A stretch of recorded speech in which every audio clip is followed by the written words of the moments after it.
बहुत दुखद है, लेकिन इतनी बड़ी व्यवस्था है, करोड़ों लोगों का वहाँ पर होना और सनातन में उनकी अखंड निष्ठा, सब जगह पवित्र अमृत जल प्रवाहमान है और ये अमृत स्नान सभी का वहाँ पर जाने वालों का वहाँ जाने मात्र से हो जाता है और उनके मोक्ष के लिए हमारी प्रार्थना है। उनके परिजनों को भी भगवान हिम्मत दे।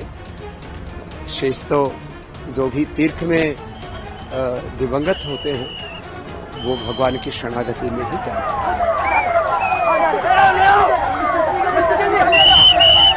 बहुत दुखद है, लेकिन इतनी बड़ी व्यवस्था है, करोड़ों लोगों का वहाँ पर होना और सनातन में उनकी अखंड निष्ठा,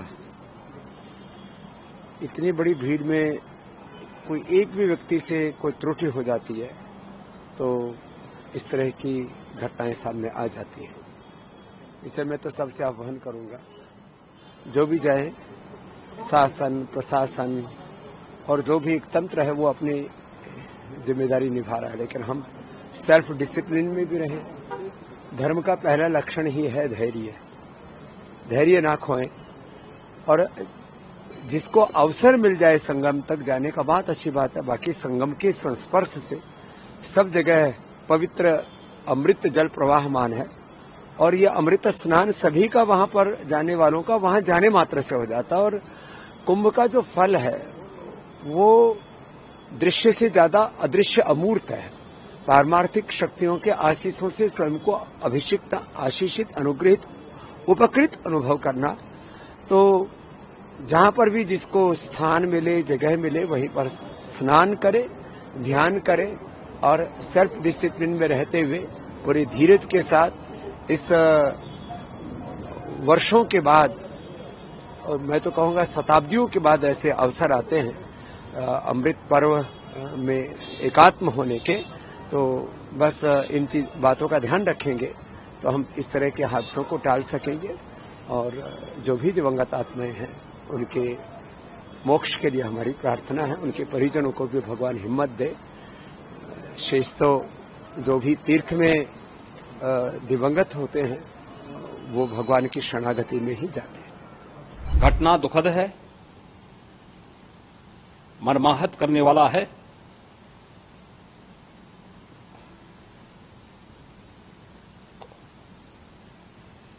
उन सभी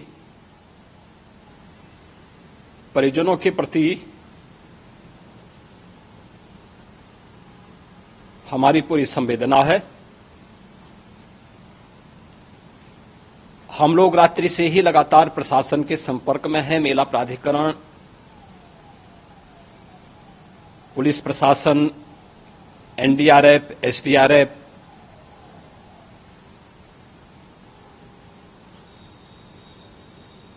और भी अन्य जितने भी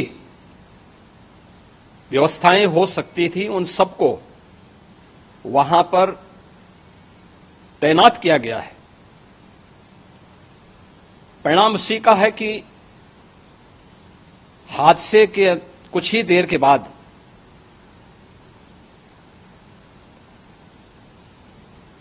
राहत कार्य को ग्रीन कॉरिडोर बना करके प्रशासन ने, पुलिस ने, एनडीआरएफ और एसडीआरएफ के स्वयंसेवकों ने सभी लोगों को हॉस्पिटल तक पहुंचाने का काम किया है। लेकिन दुर्भाग्य से इस दौरान ये मौतें हुई हैं।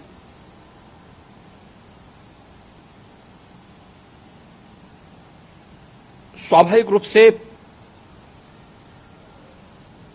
इन सब मुद्दों पर प्रश्न उठना स्वाभाविक भी है।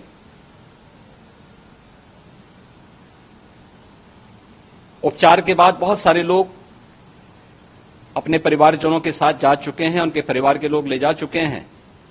जो बाकी बच्चे हैं उनका उपचार चल रहा है। उपचार के सारे इंतजाम वहां किए गए हैं।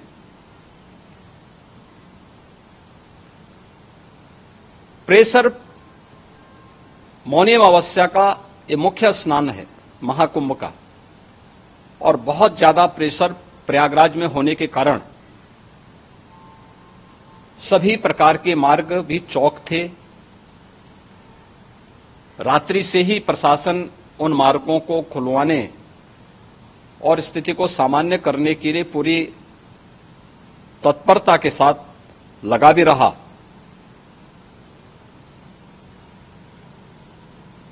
ये सभी घटनाओं के बाद, ये जो हादसा हुआ है, इस हादसा के बाद वहां पर अखाड़ों ने जो आज अमृत स्नान ब्रह्म मुहूर्त में 4 बजे से प्रारंभ होना था, मेला प्राधिकरण के अनुरोध पर उन्होंने स्थगित किया था।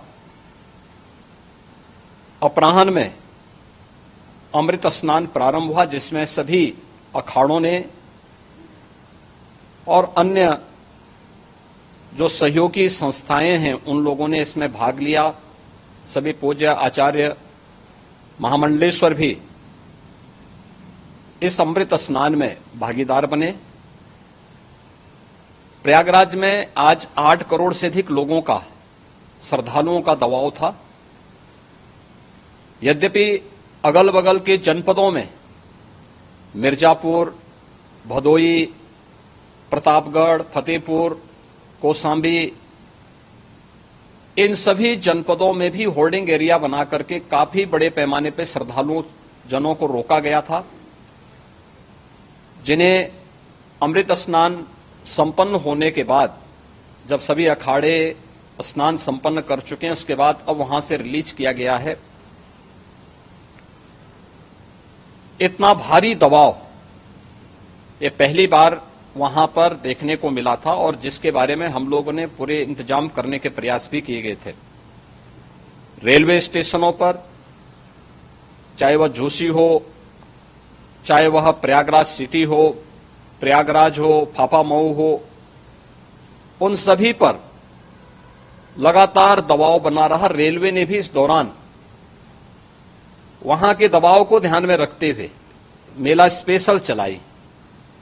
रूटीन और मेला स्पेशल को मिलाकर के लगभग 300 से अधिक ट्रेन रेलवे के द्वारा अब तक चलाई जा चुकी हैं, और जिससे श्रद्धालु जनों को उनके गंतव्य तक पहुंचाया जा सके। उत्तर प्रदेश परिवहन निगम ने भी अपनी 8000 से अधिक बसेज श्रद्धालु जनों को उनके गंतव्य तक पहुंचाने के लिए लगाया हुआ है। भगदड़ के जो निशान है वो कंट्रोल कर ले। यहाँ